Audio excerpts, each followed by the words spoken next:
आज की दुनिया में क्या कभी ऐसा लगता है कि सब कुछ बस बहुत ज्यादा है? डेरियस फोरू की एक किताब है, फोकस ऑन व्हाट मैटर्स, जो इसी कंफ्यूजन से बाहर निकलने का एक रास्ता दिखाती है। तो चलिए इसी बारे में बात करते हैं। अच्छा, कभी इस बात पर गौर किया है? हर सुबह जब हम उठते हैं, तो ऐसा लगता है जैसे दिमाग पर एक वजन सा है ना? कामों की एक लंबी लिस्ट पहले से इंतजार कर रही होती है। ये एक ऐसा बोझ है जो हम सब कहीं ना कहीं महसूस करते हैं। मतलब दिन शुरू होने से पहले ही दिमाग में एक तूफान चल रहा होता है। दूसरों की हमसे क्या उम्मीदें हैं, सोशल मीडिया पे क्या चल रहा है, ऑफिस की टेंशन, और ये लोग क्या सोचेंगे, घर के काम, सबको जवाब देना। ये सब मिलकर दिमाग को इतना भर देते हैं कि दिन शुरू होने से पहले ही खत्म सा लगने लगता है। लेकिन क्या हो अगर इस सारे शोर और कंफ्यूजन से बाहर निकलने का एक बहुत ही सिंपल बल्कि सदियों पुराना एक आइडिया हो, एक ऐसा आइडिया जो सब कुछ बदल सकता है। और वो आइडिया आता है एक बहुत ही पुरानी फिलॉसफी से, जिसे कहते हैं स्टोइसिज्म। इसका एक कोर कॉन्सेप्ट है डाइकोटमी ऑफ कंट्रोल। सुनने में भारी लगता है, पर है बहुत सिंपल। ये कहता है कि जिंदगी में हर चीज को बस दो हिस्सों में बांट दो। वो चीजें जो हमारे कंट्रोल में हैं और वो जो बिल्कुल नहीं है। सच्ची शांति पता कब मिलती है? जब हम अपना पूरा ध्यान सिर्फ उन चीजों पर लगाते हैं जिन्हें हम सच में कंट्रोल कर सकते हैं। जरा इस पर नजर डालिए। एक तरफ वो चीजें हैं जो हमारे हाथ में हैं, जैसे हमारे एक्शंस, हम कितनी कोशिश करते हैं, किसी सिचुएशन पर हम कैसे रिएक्ट करते हैं। और दूसरी तरफ वो सब कुछ जो हमारे हाथ में नहीं है, जैसे दूसरों की राय, किसी चीज का फाइनल रिजल्ट क्या होगा, अरे भाई मौसम कैसा रहेगा, ट्रैफिक कितना मिलेगा। आइडिया ये है कि अपनी सारी एनर्जी पहली वाली लिस्ट पर लगानी है, दूसरी वाली पर नहीं।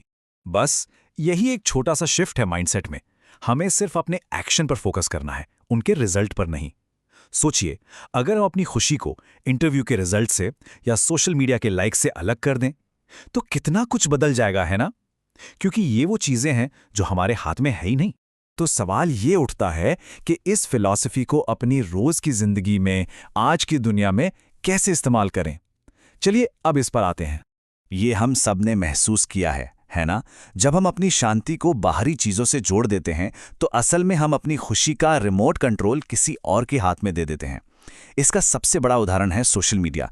एक फोटो डाली और बस इंतजार करने लगे कि कितने लाइक्स आएंगे, और जब उम्मीद के मुताबिक रिएक्शन नहीं मिलता तो मन उदास हो जाता है। क्यों? क्योंकि हम उस चीज के लिए परेशान हो रहे हैं जो हमारे कंट्रोल में थी ही नहीं। और आज की दुनिया की सच्चाई तो यही है। हमारा अटेंशन, यानी हमारा ध्यान ही असली करेंसी है। और हर तरफ से नोटिफिकेशंस, न्यूज़, सोशल मीडिया, ये सब हमारा ध्यान खींचने की कोशिश कर रहे हैं। ये हमारी सबसे कीमती चीज को हमसे ही छीन रहे हैं। अच्छा, तो इस आइडिया का इस्तेमाल डर और ओवरथिंकिंग जैसी चीजों से निपटने के लिए कैसे किया जा सकता है? ये बहुत पावरफुल है। मान लीजिए किसी प्रेजेंटेशन से पहले बहुत घबराहट हो रही है, दिल तेज धड़क रहा है। उस वक्त हम क्या कर सकते हैं? इसका एक सिंपल सा 4 स्टेप प्रोसेस है। सबसे पहले बस रुकें और महसूस करें कि क्या हो रहा है। फिर खुद से वो जादुई सवाल पूछें, क्या ये मेरे कंट्रोल में है? अगर जवाब हाँ है तो एक्शन लें, तैयारी करें, प्रैक्टिस करें। और अगर जवाब नहीं है, जैसे कि लोग क्या सोचेंगे, तो उसे जाने दें, बस लेट इट गो। इस आदत को बना लेने से हम अपनी कीमती एनर्जी को उन डरों पर बर्बाद होने से बचा लेते हैं जिनका हमारे पास कोई हल ही नहीं है। अब इसका मतलब ये नहीं है कि जिंदगी से सारी मुश्किलें गायब हो जाएंगी, बिल्कुल नहीं। लेकिन उन मुश्किलों का हम पर जो असर होता है वो बदल जाएगा। जैसे मान लीजिए ट्रैफिक में फंस गए। अब गुस्सा करने की बजाय जो हमारे कंट्रोल में नहीं है, हम उस टाइम का इस्तेमाल कुछ अच्छा सुनने में या अपने दिन के बारे में सोचने में कर सकते हैं। प्रॉब्लम वही है, बस हमारा रिएक्शन बदल गया। पॉइंट यह है कि हमें सब कुछ कंट्रोल करने की कोशिश छोड़ देनी है। और जब हम ऐसा करते हैं तो हम ज़्यादा रिलैक्स्ड, ज़्यादा फोकस्ड और अपने आज में, अपने प्रेजेंट में ज़्यादा जी पाते हैं। मकसद निडर बनना नहीं है, मकसद है साहसी बनना। मतलब डर तो लगेगा, पर उसके बावजूद सही एक्शन लेना। और जब हम इस तरह सोचना शुरू करते हैं तो इसके फायदे कमाल के हैं। मन में ज़्यादा शांति रहती है, फोकस बेहतर होता है, फालतू का स्ट्रेस कम हो जाता है, एक अंदर से कॉन्फिडेंस आता है। और तो और जो रिजल्ट्स आते हैं वो फेलियर नहीं, बल्कि सीखने का एक मौका बन जाते हैं। इस कंफ्यूज सी दुनिया में एक क्लैरिटी मिल जाती है।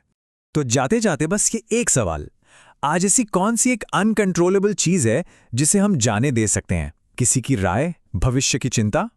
याद रखिए, असली शांति बाहर नहीं बल्कि हमारे अंदर है। और इसकी शुरुआत होती है एक बहुत ही सिंपल लेकिन पावरफुल चॉइस से। सिर्फ उस पर ध्यान देना जो हमारे कंट्रोल में है और बाकी सब जाने देना।